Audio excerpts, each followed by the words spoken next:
Стройка. Обычный электромонтер. Помощник машиниста. Милиционером был, официантом, оперуполномоченным уголовного розыска. Менеджер по продажам. Водителем. Перевозки. Менеджер. В охране работал. Водитель. Земная медсестра Шадрова. Начальником отдела продаж. Частный предприниматель, студентом. Электрик. ЧПшник. В магазине работал. Транспортировщик. В охране.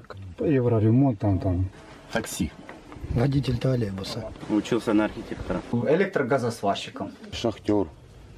И токарем. Водителем. Дорожный строитель. Бандуристка. Ну, хлебушек пекли. Кинолог. Помощник машиниста. Садовник. Литейщик. До войны и сейчас шахтер. Водитель. Я дома пастух.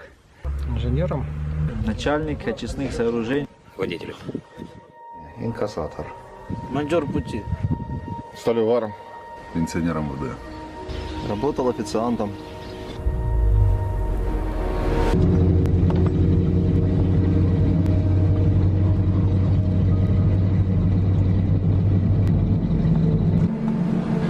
Вы знаете, скажу честно, поначалу как-то было некоторые меркантильные интересы. Ну, я вам честно говорю.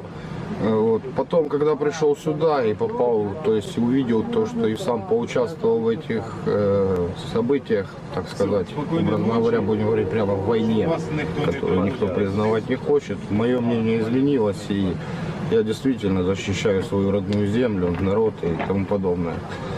Был вот в отпуске недавно, встретил возле дома своего товарища. Вот. Он мне говорит, зачем эта война нужна, кому она, вы ни за что воюете. А стояли возле дома детская площадка, дети играются. Вот. Я говорю, за что воюем? Говорю, вот, говорю, за то, что вот видишь, дети маленькие бегают, прыгают спокойно, без всяких этих. И никто, тут чужих нету, и люди живут спокойно. Но есть убеждения, что, которые, как они мне некоторые говорили, за кого воевать, за что воевать. А некоторые просто боятся, но они помогают. Но решение у меня было первоначально, чтобы защитить жену и чтобы как бы мир был в стране. Саме обідне було, що Крим так от забрали з цього. Хлопці всі теж погинуло на тому Майдані. І от поїхав якось, не знаю, крик душі, не знаю. Так треба, значить.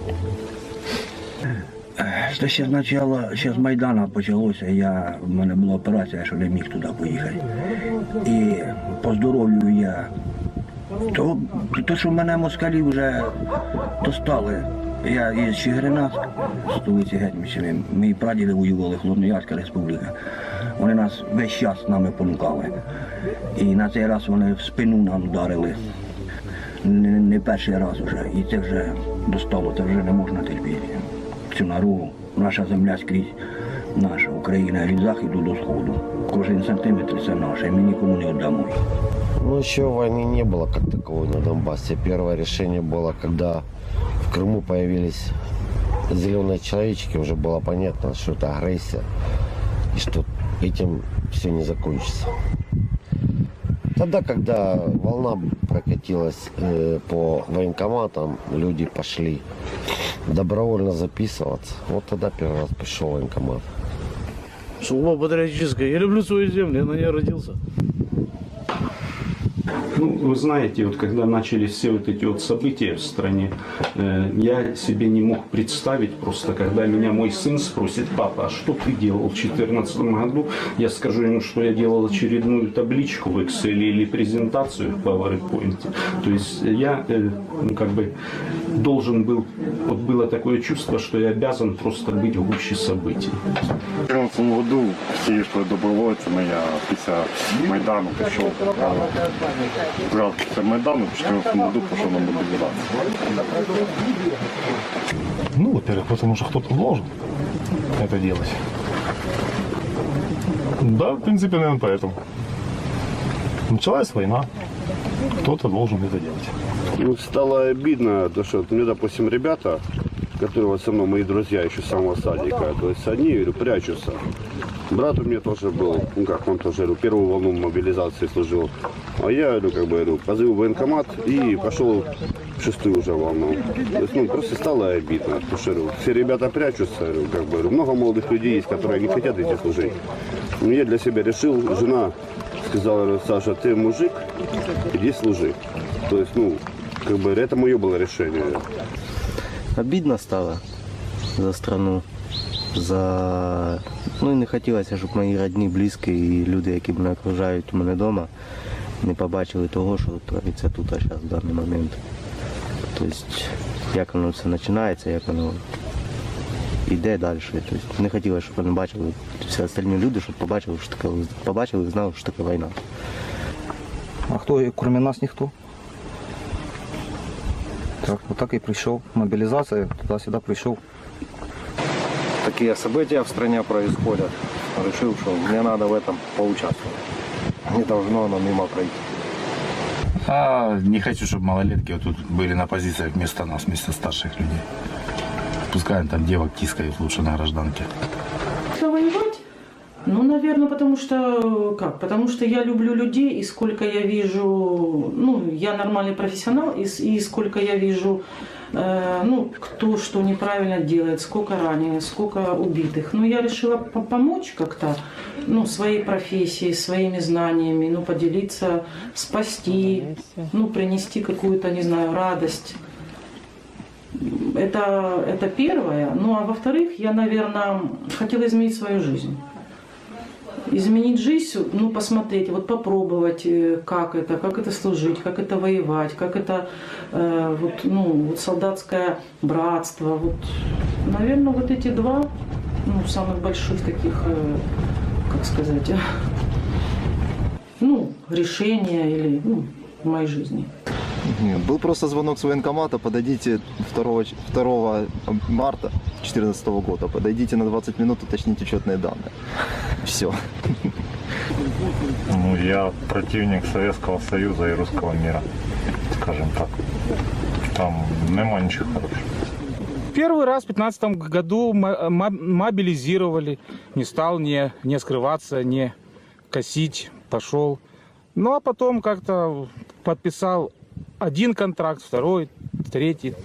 Так и остался. Я считаю, что мое место здесь, пока идет война. Хто ж піде не я? У мене 2 внуків, 3 синів, 1 служить. Командир ракетного катера. Держусь. Плюс у мене є за кого воювати. Потому что это наша страна, и дальше это не расползалось по всей стране. Надо было останавливать здесь. Подумала, что вдруг мои знания, что умею, где-то мне пригодятся, кому-то что-то помогу. Почему пошел? Как-то, как бы это правильно сказать. Кто мы без этих полей, без этих луг, без этих степей, без этого леса? Знаешь, всегда была такая, как тебе сказать, всегда нравились какие-то интересные места. Даже здесь можно посмотреть, здесь красивые места. Согласен?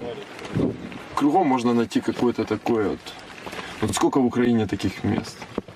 На Донбассе, да какая разница, что здесь терриконы, что здесь, земля такая, ничего не поделаешь. Но зато здесь тоже есть красота. Убеждения у мене такі. Я не проти противника як по ту лінію, але я проти самої війни. Я не хочу, щоб мій младший брат чув, як взриваються снаряди. Я не хочу, щоб війна пройшла ще 30 кілометрів і під розрушеннями були вже мій дом, сусідський дом, моя школа. Тому, наверное, более из-за страха, нежели из каких-то героических либо патриотических побуждений. Як? Чому? Країна кликала. На войну. Честно, я призывался 6-й волной мобилизации, из последних. И, честно, сначала шел из любопытства. сначала шел любопытство посмотреть, что происходит, как происходит, что говорят. А потом это как раз начал чувствовать, что действительно мы нужны. Мы нужны, наверное, Украине, своим, не знаю, защищать, я не знаю, свою родину, говорит, потому что, ну, как говорится, если не мы, то кто? Здесь мои друзья, родственники. Ну и как бы эти вещи, то есть как бы оно ни было, там, чтобы никто не говорил, есть страна, есть наша земля. И это не один год доказывалось и исторически, другими событиями. Ну, просто я не могу сидеть молча. Війна в країні. Війна, та й все, що я можу. Треба щось робити. Як казала одна моя знайома, якби в нашій країні були всі чоловіки, то я б сиділа вдома і варила борщ. Так як їх дуже мало і вони тут знаходяться в основному, прийшлося йти. Ну, я вначале пошел, но меня не взяли, потому что сказали в военкомате по возрасту. А потом сына по мобилизации забрали, он мне прислал отношения. Я попал на войну. Потому что вначале военкомат не хотел, 50 лет, сказали, это поздно. Тем более у меня раньше срочка, я музыкантом служил. И вот специальность армейская чуть не подходила. Потом 53-я бригада выслала мне отношения, и я поехал служить. Сначала в реактивном на БМ-21, потом перевелся в 43-й батальон. Причина была то, что работы не было. Янукович народ обманывал, верніше. Вот и пришли просто защищать. Ну, пошел защищать, потому что творится в Украине, наша земля. Как бы не смог сидеть в стороне. Я украинец. И мне не понравилось, что на моей земле кто-то будет мне указывать, как я должен жить и зачем жить. Ну, была мобилизация всеобщая, да. Вот, там, первую волну еще чухался, вторую волну чухался. На третью волну пошел, ехал с работы, поехал в военкомат. Ну, там получается, так как меня не могут призвать там через определенные органы, ну, через контору. Я там не шел через моб-отдел. Вот, поехал в контору, меня отпустили, шел в военкомат, говорю, так и так хочу служить. Ну и вопрос, все. Первой волны с марта месяца 2014 года пришла повестка. И как добропорядочный гражданин нашей страны прибыл в военкомат, где был назначен на посаду деловода, да, в военкомате. Потом был направлен в войска сюда уже. Дело в том, что я с первых дней, получается, служу. Вот. И как бы сам местный из Донецкой области. Люди приезжают как бы служить, защищать нашу землю, даже со всей Украины. Как бы вот. Ну и я пошел. За свое решение не жалею. Волевое? Да. Пришли чужие военкоматы защищать какое-то волевое решение. Все. Тут решение принимается быстро. Главное, чтобы жена последняя узнала. Или мать не отговорила нас с детьми. Когда бывшие сослуживцы пошли, понял, команда собирается хорошая, и пошел я с ними. Желание было давно, но держала семья, как ни крути. Дети, то есть супруга, все. Ну, с горем пополам убедил. Ну, еще 2 марта я пошел в военкомат, записался как добровольец, что ли, потому что я понял, что начинается война. Ну, пытались меня там 25-й, по-моему, пригласить, но, видимо, я не прошел по возрасту, я так понимаю. Работав на Кавказі з людьми з Стаханова, і коли ця вся канітель почалась, вони за ЛНР, а я за українську армію. Я з ними навіть передрався, приїхав оттуда і сам повістку взяв і пішов. Ну, наверное, потому что патриот. Не хочется мне, чтобы вот это, что здесь творится, чтобы то же самое было в Кривбасе или в Днепре. Потому что у меня, как говорится, женщины все вокруг. То есть мама, дети, жена. Ну, потому что это моя земля, это Украина. Она должна быть свободная от этих сепарских орд и от этой ДНР, ЛНР. Она нам не нужна. Украина должна быть вместе, все. Едино. Слава Украине! Пошел из тех, что мои, так сказать, бывшие сослуживцы, те войска, где я служил, вот, я увидел, что они захватили Крым и потом появились здесь, в Донбассе. Это спецназ ГРУ. Потому что дома дети, семья. Надо, чтобы было спокойно и хорошо.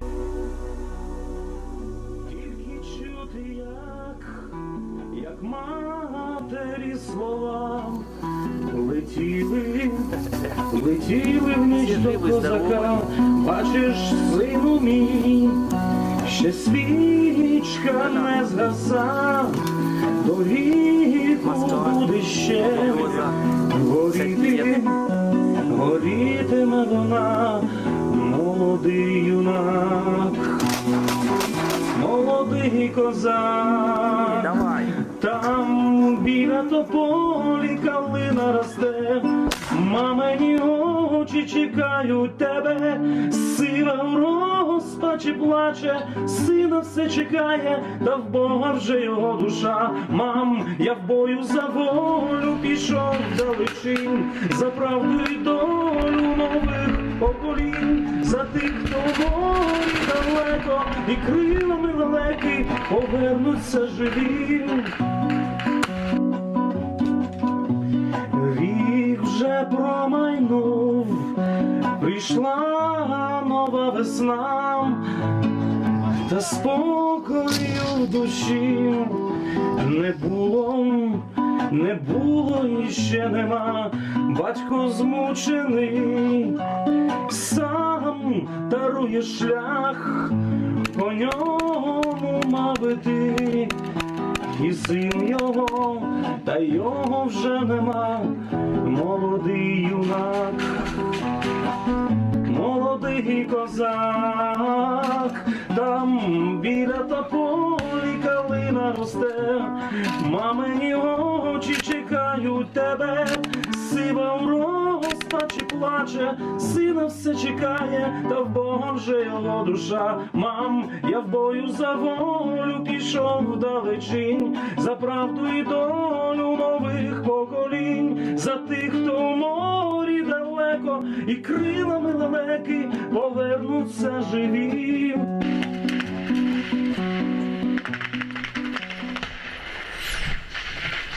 Ах ты, сука!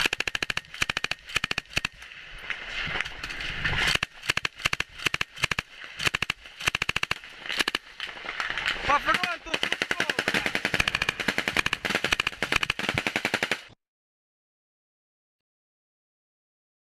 Ну и напоследочек. Мы где сейчас? Для архива. Правый, скажи. А ми на морі, не шукай мене. 70 метров до сепаратистов. Да. Кикимора там дальше. Пусть мне иногда скучно, мне не хватает, вот в моей профессии какого-то движения не хватает, тех же капельниц, там перевязок, вот какую-то помощь оказывать. Мне не хватает этого, да, я уже вот соскучилась за этим, но лучше я буду сидеть, как говорится, просто сидеть. Ну, мои пацаны будут живы, здоровы, и с ними все будет хорошо. Давайте, гасло наше! Путин! Хуйло! Красавчики. Мария, как успехи, покажи. Сейчас у меня все получится, отчепись. О. Добавить хочу свою любимую девушку, поздравить. Она сама из Днепропетровской области. Люда, я тебя люблю очень и скоро буду дома. Хуяни, таким камурою, блядь. Ти ж мене з велосипеда камурою. Є? О, давай. Півачка, Ну, по крайней мере, хотілося б, щоб Донецьк вернувся в состав України, просто із-за того, що в мене там багато рідні. Та за техніки це болюча тема. От і техніка, що ще з початку війни колгоспи, та які заводи люди подавали, оце, на жаль, воно у нас зараз є. Ці вбиті, це їм вже не вчорашній, позавчорашній день. Максимиці, це воно йти, да, але ж це позавчорашній день 64 кілограма, ти з ним не побігаєш стаціонарно. Новітньо треба все. В шах йти із ворогом, вони, на жаль, озброєні. Тільки вони сильні, але ми сильніші.